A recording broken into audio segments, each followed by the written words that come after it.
Hello and welcome to the Front Office Podcast. I'm your host, Marcus Cameron. And as always, our show is sponsored by Tees and Trees Clothing. Tees and Trees is where we stand on business. Good evening, good afternoon, good morning, whatever time you're viewing the show. We appreciate the check-in as always. To all of our subscribers who comment and go back and comment on our Facebook post and Instagram post, we appreciate you. We appreciate you. We got a great show for you today. If you are not a subscriber, please click the like, subscribe, share, and follow button. Also, click the notification button so you can get your content first. You'll get a notification every time I drop a new post. Boy, that's a lot to say at the beginning. Seriously, man, I hope everybody's doing well. It has been a long 2 weeks since I've dropped a video. Also, a long day today. My daughter had a track meet this morning, Spring Valley. All-American Bash. She showed out. I came front. Her and Jael Pratt, her teammate, both ran the 3200. Both of them PR'd. Lauren PR'd by about 33 seconds or something like that. Best I've ever seen her run. Best I've ever seen her run that particular event. So satisfying. Mom Dukes came up. Her brother was there to support. He ran a PR earlier this week. So it's been a good week for the Camerons. Can't complain. Got a lot coming up, prom, things of that nature. But that's not why we're here. Just giving you a little bit of my life, what's going on. We got a lot going on in sports right now, man. I got a good show for y'all today, man. We're going to talk about Malaysia Full Wally, which I think is the biggest news in sports right now, entering the portal. We're also going to talk about the NBA. Playoffs about to start as of Tuesday.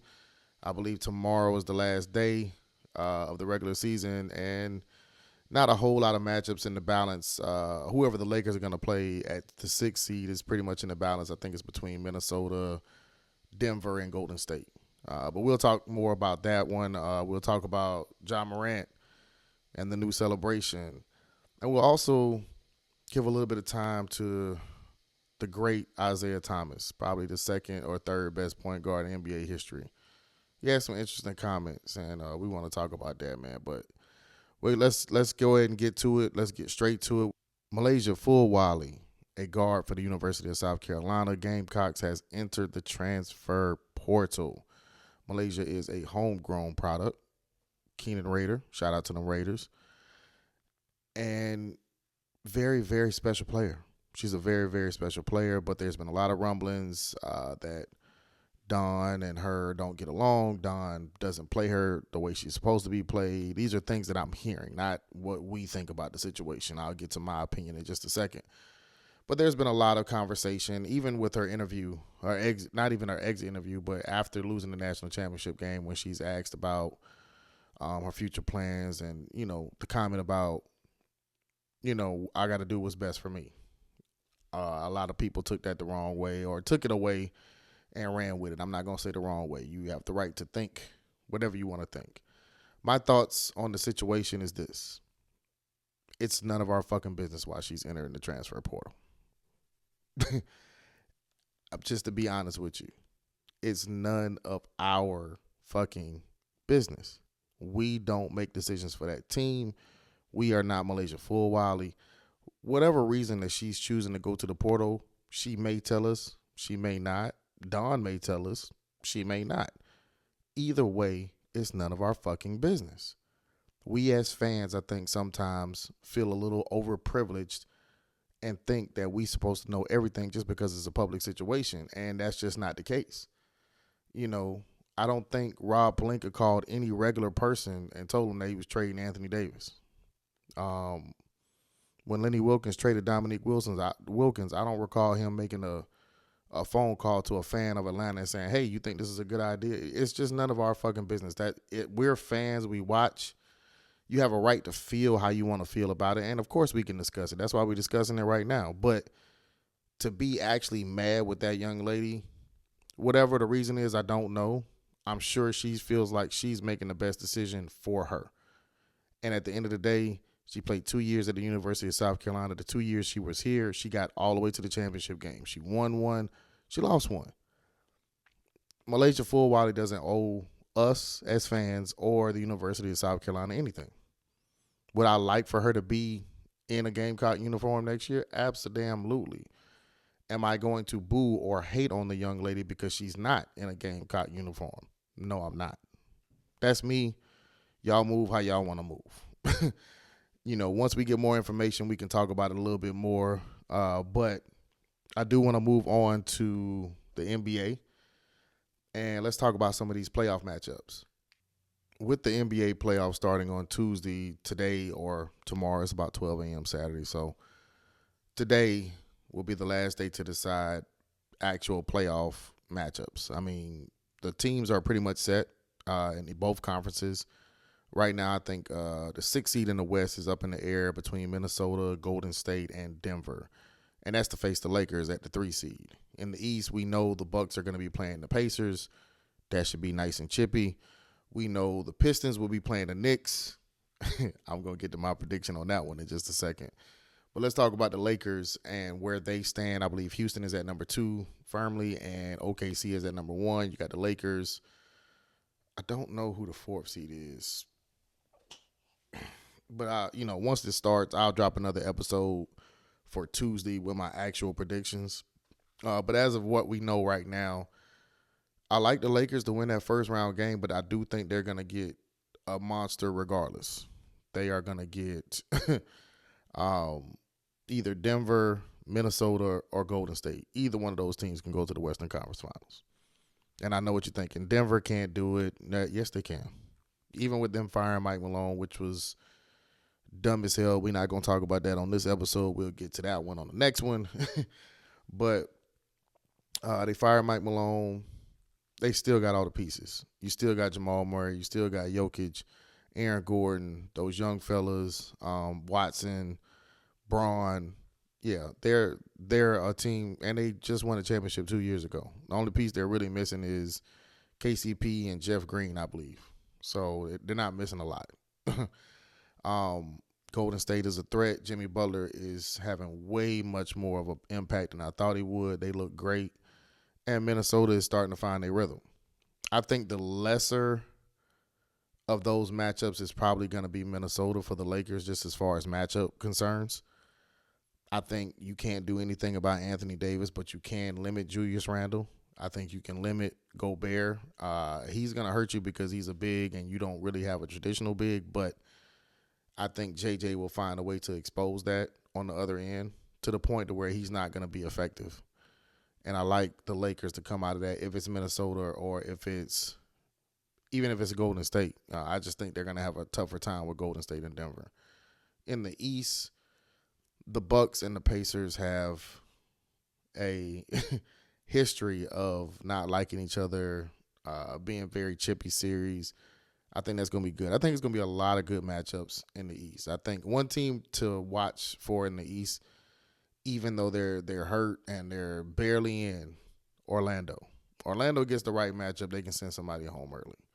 Cleveland is clearly above and beyond everybody else except for Boston. I think they're right at, neck and neck. And the Knicks at the 3 seed, man. I'm going to sleep on it, and I'm not going to make the prediction, but I think the Pistons can beat them at 7. Because the Knicks are not playing good basketball right now. Not that they're terrible or they suck or they're not playing up to their potential or anything like that. It's just nothing that jumps out at me that feels like the Pistons should fear them in any way, shape, or form. It's kind of like how I feel about Houston. Great record, great young talent, good coach, good fan base, has a history of winning, back in the day, but they don't fear me. I mean, not that they don't fear me. I don't fear them. There's nothing about them that says they're going to the Western Conference Finals. Now, of course, that's just my opinion. Everybody wants to prove facts and this. And at the end of the day, it's just your fucking opinion. I can pull out every number in the damn computer and put it on the screen and be like, hey, this is why Houston's not going to win. And then when they turn around and win, I got another excuse. That's what they do on TV. All right? We're going to keep it a buck over here at the Front Office Podcast. I don't fucking know. I just look and I see, and I don't see a team that I feel like is going to be able to consistently beat you enough to be able to beat you 4 out of 7 games with the right matchup. They get the Clippers or anybody like that, I think it's a problem for them. I think it's a problem for them, but we're going to see. But the Knicks definitely are on upset alert over here at the Front Office Podcast. They are absolutely on upset alert. The Pistons are young. They're hungry. They play a very good brand of basketball. That, yeah. Yeah, I like the Pistons to upset them. But again, I'm not making my official pick until we do our Tuesday episode, which will be recorded on Monday night. Before we move on to Ja Morant, make sure you click the like, subscribe, share, and follow button. Also, click on the notification button so you can get your content first. Anytime I drop an episode, you'll get the notification. Tap in with us, comment if you agree, comment if you disagree. We want all the smoke, all right? But let's get to Ja Morant and his new celly. Ja Morant has a new three-point celebration where instead of shooting the gun, which he's been warned by the NBA that it won't be tolerated, he is now throwing a grenade in the crowd and covering his ears as it blows up. His explanation was something about throwing the grenade. I mean, throwing something up in the air, throwing words up in the air, and closing his ears to block out the noise. We're not fucking stupid, y'all. First of all, I thought that was a bad explanation. Secondly, is it fair, bro, that they're picking on you about the gun shit? No, it's not. Other players have done it. LeBron's done it. Bane's done it. Buddy Hield did it to Ja first that night as far as pointing the gun and shooting. It's a lot of players in the NBA that does it. It's not fair that they are targeting you per se. Here's the thing, though.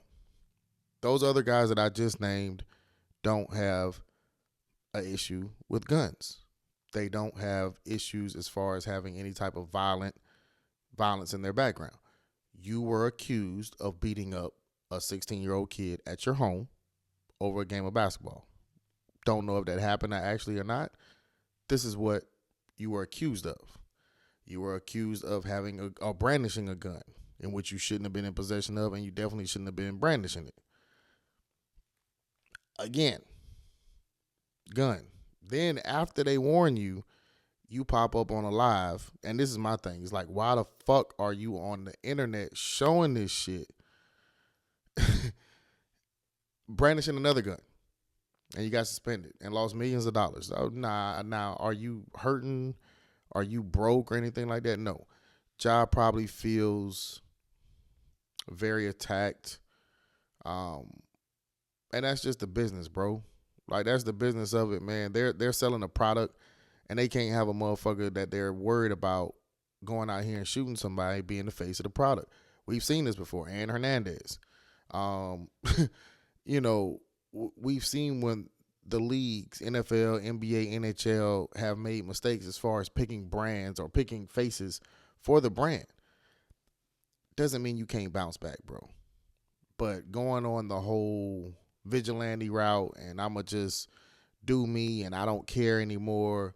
I got a partner of mine that I went to St. Lucia with. I'm not going to call his name because I ain't trying to put his business out there, man. But he's a good dude. You know what I'm saying? He's a car salesman. Very good car salesman. Took his son to see you play in Charlotte. I took my son to see you play in Charlotte. My son's going to college. His son is like 6, 7 years old. Neither one of them walked away from that game saying, John's a terrible person. I'm disappointed. Anything like that. They were amazed. They loved it. But, bro, we live in the age of social media, and they're going to see the Instagram memes, and they're going to see the posts, and they're going to see what people are saying about you. Then they're going to break down the videos, and they're going to say this and say that. Why put yourself in the situation? That's the part I don't understand. Why even put yourself in the situation? Yes, I don't agree with Charles Barkley. I'm not a role model. Yes, the fuck you are. Yes, the fuck you are, bro. Like, that's a part of getting all that fucking money. You don't have the right to go out here and be a fucking dickhead because you want to. You don't have that right, bro. Like, I'm sorry. It's not. It's a part of your job to move and act a certain type of way. I'm not going to say accordingly because that's like a motherfucker controlling you. I don't think nobody should control you, but, bro, if you want to be a street dude, be a street dude. You know what I mean? But if you want to play basketball, bro, cut the bullshit. Show them your talent. Show them who you really are, man, and get back to being Ja. because this shit just stupid. I'm not about to overplay it and say that you a bad person, bro, but you're doing this shit on purpose now, and it has no fucking point. You're not going to win. You're not going to win this situation because somebody's going to take it personally. Somebody's going to push you to a level, and it's been shown that you can't keep it together up here. That's what they think. They think that you can't keep it together up here. And that's what you're going to have to prove wrong. But, hey, good luck to them. They are in the playoffs. You know what I mean? Go out here, hoop, be Ja. That's the job we want to see. That's the job we miss. You can do whatever you want to do on your personal time. Just don't put it on Instagram, bro. That's it. All right? Last topic of the day, man, is a bit of a disgusting one for me. And we just going to get straight to it, man. The great Isiah Thomas had a lot to say about a one LeBron James shooting or warming up on the Lakers court before a game with no shirt on and some sweatpants. I will say this. Ever since P.K. Subban and Stephen A. Smith and everybody got on this train about how the NBA ratings have gone down, there have been a number of odd and strange things that have happened in the NBA that makes it more interesting, honestly. The P.K. Subban takes, why are you even talking to this motherfucker? I have no idea about the NBA. Why are you even talking to this motherfucker? I have no fucking idea. But hey, if it helps hockey and it helps the NBA, go for it. The Luka trade. Crazy. All right? Crazy. The LeBron Stephen A thing. Crazy. All of this shit, to me, in my opinion, I'm not going to say it is orchestrated, but it is very, very, very good timing. And now we have this comment from an all-time great. Here's my problem with the comment. I don't disagree. Bron could probably put a shirt on or a tank top, like a Lakers practice jersey, something like that. You know what I mean? But he chose to go out there with a do-rag and some sweatpants on, warming up before the game. Okay? Warming up before the game. Not like during layup lines or anything like that. Going and getting his shots up 2-3 hours before the game, before anybody's really supposed to be in the arena except for the media. And Isiah Thomas went on an entire tirade about how the league should be fining him and, this is not AAU and ain't street ball. This is the NBA. Isiah Thomas, do you remember what you were like as a player on the court with the fans actually in the stands? Do you think any of that shit that you were doing on the court was professional? Any of it? Do you think it was professional when you ducked your head and ran out and then tried to blame Bill Laimbeer for the shit? And now you still in your feelings about the shit because you did the asshole shit? What about when you called Larry Bird an average white? If he was black, he'd be average in the NBA. Was that professional? Bro, you are the last fucking person that should be talking about this professional shit. The absolute last person, dog. It's like Draymond Green trying to talk about being professional. Draymond Green is a professional, but it does a lot of unprofessional shit on the court. Hall of Famer in my book, probably not first ballot, but he definitely should be in there. Great defender, 4-time champ. Can't take anything away from him as a player. Neither can I take anything away from Isiah Thomas. But some of you motherfuckers just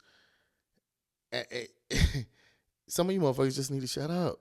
Like, what the fuck are you talking about, bro? Are you serious? This is the shit that you worried about. LeBron warming up in the arena 3 to 4 hours before a fucking game without a shirt on. It's unprofessional.